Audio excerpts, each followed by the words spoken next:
അമ്മാമ്മ ഈ കൊള്ളിയും കൊണ്ട് എവിടേക്കാ? അതെ, കൊള്ളി കണ്ട് അപ്പൊ എല്ലാവരും പറഞ്ഞു കൊള്ളി മേടിക്കാൻ പറഞ്ഞു. കൊള്ളി മേടിച്ചപ്പോ എന്തായി, താഴെയുള്ള അമ്മ പറഞ്ഞു ഇഷ്ടു വെക്കുന്നു, മറ്റവൻ പറഞ്ഞു നന്നായി മിളകിട്ടിട്ട് കുത്തിക്കാച്ചെന്ന് പറഞ്ഞു. ഒരാൾ പറഞ്ഞു, വീട്ടിലുള്ള അച്ചാച്ചൻ പറഞ്ഞു കൊള്ളിയും പരിപ്പും കൂടി വെക്കുന്നത്. എനിക്ക് അഞ്ചാളെ ഇഷ്ടം കൊള്ളി ഇഷ്ടമായിട്ട് വെക്കില്ല.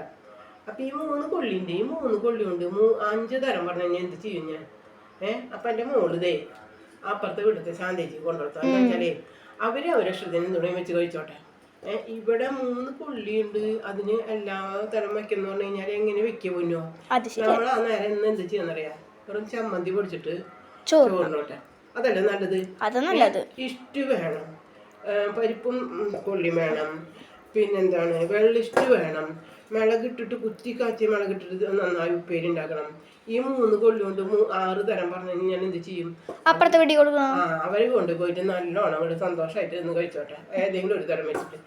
ഇവിടെ ഉള്ള ഒരു ചമ്മന്തി കുട്ടി കൊണ്ടോട്ടെ, അതാണ് നല്ലത്. എന്റെ മോളിത് കൊണ്ടുകൊടുത്തിട്ട് പറയാം.